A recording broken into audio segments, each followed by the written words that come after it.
مستدرک حاکم میں حدیث ہے صحیح سند کے ساتھ، سید الشہداء حمزہ ابن عبد المطلب، یا پھر سید الشہداء وہ ہیں جو جابر حکمران کے سامنے کلمہ حق بلند کرے، اس کے تحت ہم حسین کو سید الشہداء کہتے ہیں۔ ایویں کہندے نے سید الشہداء کتھوں کڈ لے آئے، حضرت حسین سید الشہداء ہیں، اس طریقے سے ہم بھی سید الشہداء ہو سکتے ہیں، ہم ان ناظموں کے مقابلے پہ حضرت علی اور حسین کی شان کو بلند کر رہے ہیں، ٹھیک ہے نا جی؟ اچھا، المستدرک الحاکم میں حدیث ہے صحیح سند کے ساتھ کہ سید الشہداء حمزہ ابن عبد المطلب ہیں، یا پھر سید الشہداء وہ ہے جو جابر حکمران کے سامنے کلمہ حق بلند کرے، اسی کے تحت ہم حضرت حسین کو سید الشہداء کہتے ہیں۔ اے بھی کہتے ہیں سید الشہداء کی تو کٹ لیا، حضرت حسین سید الشہداء ہیں، اس طریقے سے ہم بھی سید الشہداء ہو سکتے ہیں کہ ہم ان ناسبیوں کے مقابلے پہ حضرت علی اور حسین کی شان کو بلند کر رہے ہیں۔ جب آپ یقین کریں کہ سب سے پہلی چیز تو آپ یہ دیکھیں کہ جی وہ مستدرک حاکم میں حدیث ہے صحیح سند کے ساتھ کہ سید الشہداء حمزہ ابن عبد المطلب ہیں، یا پھر سید الشہداء وہ ہے جو جابر حکمران کے سامنے کلمہ حق بلند کریں، اس کے تحت ہم حسین کو سید الشہداء کہتے ہیں، لیکن حمزہ کو نہیں کہتے، لیکن حمزہ کو نہیں کہتے، اس طریقے سے ہم حسین کو کہتے ہیں۔ اب آپ یہ دیکھیں کیا ہوا کیا یہ، اب وہ مسئلہ یہ ہے کہ صحابہ کرام رضوان اللہ علیہم اجمعین کے فضائل کے کتنے حضرات کے فضائل کے اوپر روافض نے سیدنا علی و دیگر اہل بیت کے نام پہ روایتیں گھڑ لی، اور وہ سیدنا علی و دیگر اہل بیت کے نام سے سناتے ہیں۔ وہ آپ دیکھیں ذرا سمجھے گا بات کو، سید الشہداء یعنی کہ شہیدوں کے سردار یہ حمزہ رضی اللہ تعالیٰ عنہ کے لیے فرمایا گیا، اور یہی وجہ روافض نے وہ سیدنا حسین کے لیے بھی بیان کر لیا، سیدنا حسین شہید ہیں اور ان کے لیے اتنا کافی ہے۔ وَلَا تَحْسَبَنَّ الَّذِينَ قُتِلُوا فِي سَبِيلِ اللَّهِ أَمْوَاتٌ بل احیاء عند ربهم یرزقون، کہ جو اللہ کے راستے میں مر جائیں انہیں مردہ نہ کہو، زندہ اپنے رب کے پاس روزیاں پاتے، فریحین بما آتاہم اللہ من فضلہ، اللہ نے اپنے فضل سے جو ان کو عطا کیا اس پر وہ خوش۔ یہ قرآن کی ایک آیت بہت ہے سیدنا حسین رضی اللہ عنہ کی شہادت کی فضیلت کو جاننے کی، لیکن وہ روافض والا غلوف، یہ اس وجہ سے ہم جو ہے وہ سیدنا حسین کو سید الشہداء کہتے ہیں، یہ میرے ہاتھ میں مستدرک حاکم ہے۔ مرزا جی کہنے کا، مرزا جی نے کہا مستدرک حاکم میں حدیث ہے صحیح سند کے ساتھ، یہ میرے ہاتھ میں مستدرک حاکم ہے، جلد نمبر 4 کا صفحہ نمبر 377 ہے، اس میں حدیث نمبر ہے 4884۔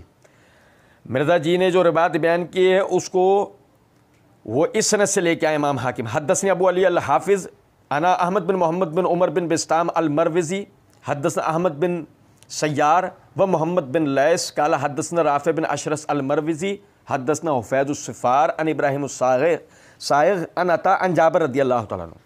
یہ اس سند سے اس کو یعنی کہ امام حاکم لے کے آئے، اور مرزا جی جو ہے وہ بڑے ہی تم طرح کے ساتھ کریں صحیح سند کے ساتھ، چلے گا صحیح سند کے ساتھ، اور ذرا دیکھیے گا سمجھے گا بات کو۔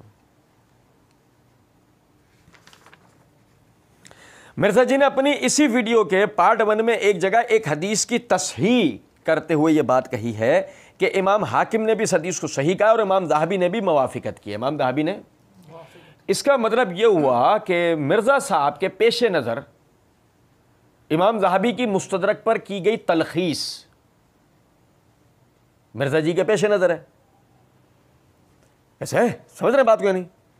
اور یا پھر دوسری صورت یہ ہے کہ جو میں کہا کرتا ہوں کہ مرزا جی خود تو محقق ہے نہیں، خود تو مرزا جی رٹی رٹائے پہ چلتے ہیں، جو ان کو پڑھا بیٹا منا چوچو ایسے بولو، پھر منا چوچو ایسے بولتا ہے، دیکھو نہیں بیٹا یہ غلطی ایسے بولو، یا تو یہ ہے یا مرزا جی کے پیش محقق ہے، مرزا جی کے پیش نظر تلخیص ہوگی۔ یہ مستدرک حاکم پہ امام ذہبی کی تلخیص ہے، اس کی جلد نمبر 3 کا صفحہ نمبر 405 ہے۔ معرفت الصحابہ کے بیان میں ذکر و اسلام حمزہ بن عبد المطلب کے تحت حدیث نمبر 4947، یہی روایت یہی سند ہے۔ اور ذرا آپ دیکھیے گا یہ امام ذہبی رحمۃ اللہ علیہ نے حفید الصفار کے لیے یہاں حاشیے کے اندر کیا لکھ رکھا ہے، وہ کیا فرماتے ہیں یار ہے؟ قال الذهبي في التلخیص الصفار لا يدری من ہوا، یہ جو حفید الصفار ہے ہم نہیں جانتے یہ کون ہے، ہم نہیں جانتے یہ کون ہے۔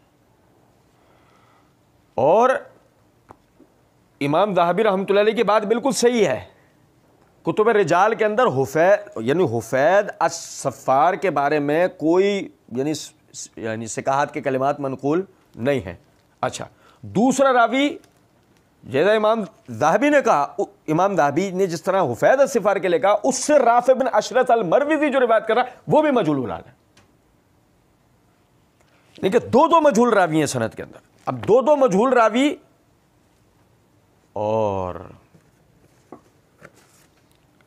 ایک چہرہ مرزا جی کا وہ تھا، مجہول راویوں کی روایت کو مرزا جی نے صحیح سند کے ساتھ کہا ہے، اور ادھر ایک مرزا جی کا چہرہ یہ والا ہے کہ یہ اپنے واقعہ کربلا کا حقیقی پس منظر اس کے اوپر ہی انہوں نے پمفلیٹ کے اوپر ہی لکھا ہوا ہے. فرقہ واریت سے بچ کر صرف قرآن اور صحیح الاسناد احادیث کو حجت و دلیل ماننے، اور جھوٹی بے سند اور ضعیف الاسناد تاریخی روایات کے فتنوں سے بچنے والوں کے لیے.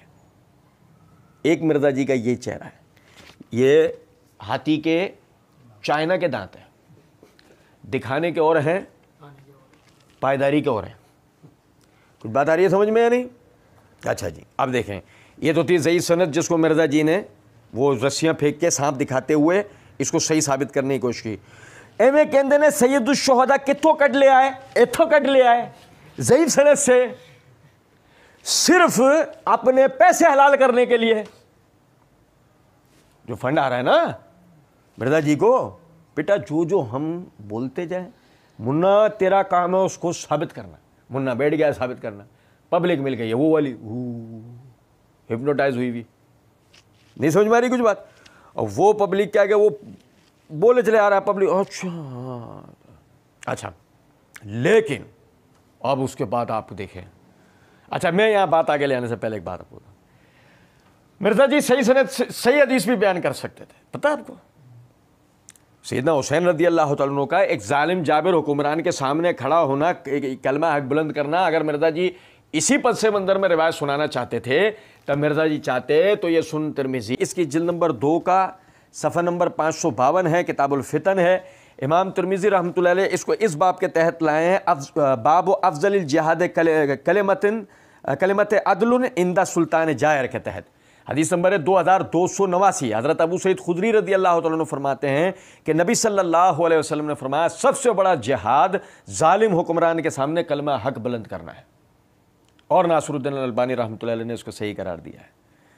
مرزا جی چاہتے سیدنا حسین رضی اللہ عنہ کی فضیلت بتانے کے لیے کہ وہ ظالم حکمران کے سامنے کلمہ حق بلند کرنے لیے فضیلت بتانے کے لیے وہ صحیح حدیث بھی پڑھ سکتے تھے، لیکن مسئلہ یہ تھا کہ یہاں ان کے لیے سید الشہداء والا کوئی لقب بیان اشارتاً بھی نہیں ہو رہا تھا.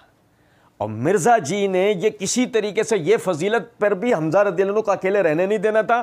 روافظ کی تقلید کے اندر یہ کسی طرح سیدنا حسین کے لیے ثابت کرنے کی کوشش کرنی تھی. تو یہی وجہ ہے کہ مرزا جی نے پاپڑ بیلے، اور پاپڑ بیلتے ہوئے مرزا جی سے نا وہ پاپڑ پھٹ گئے. کہنے لگے اے بے کہندے نے سید الشہداء کتھوں کٹ لے آئے، ایتھوں کٹ لے آئے ضعیف سند نو. کہتے ہیں کہ اس طریقے سے ہم بھی سید الشہداء ہو سکتے ہیں کہ ہم ان ناسبیوں کے مقابلے پہ حضرت علی اور حسین کی شان کو بلند کر رہے ہیں. ٹھیک ہے نا جی.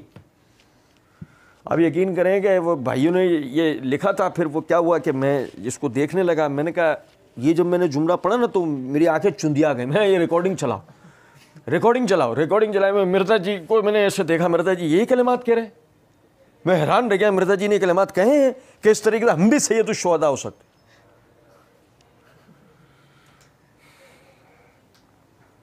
اب مرزا جی سے کوئی پوچھے یہ شہادت آپ کو ملے گی کیسے؟ ڈسپرین کی گولی مارنے سے ہے مرزا جی. یہ شہادت آپ کی ہوگی کیسے؟ بیرنگ کے نیچے آ جائیں گے آپ، نہیں سمجھو کچھ، اسٹول سے گر کے شہید ہو جائیں گے. نہیں سمجھے بات کو؟ یہ چلو پر پانی میں یہ شہادت ہوگی کیسے آپ کی؟ ایک بات ہے مثال کے طور پہ، اللہ تعالیٰ آپ کو لمبی عمر دے، آپ کی عمر میں برکت دے، اللہ تعالیٰ آپ کو ہدایت نصیب کرے کہ آپ ہدایت کے اوپر آئیں تو آپ کے مقلدین کو بھی جو ہے وہ ہدایت کا رستہ آپ کے مقلدین کے لیے بھی کھلے، وہ بھی عقبات کی طرف آئیں. اللہ نہ کرے جو آپ شہید ہو جائیں. آپ شہید ہو گئے نا تو یہ پیچھے یہ جو مقلدین کا ٹولہ ہے نا، یہ آپ کے لیے ہمیشہ کے لیے بن جائے گا عذاب جاریہ. کچھ بات آ رہی ہے سمجھ میں یا نہیں؟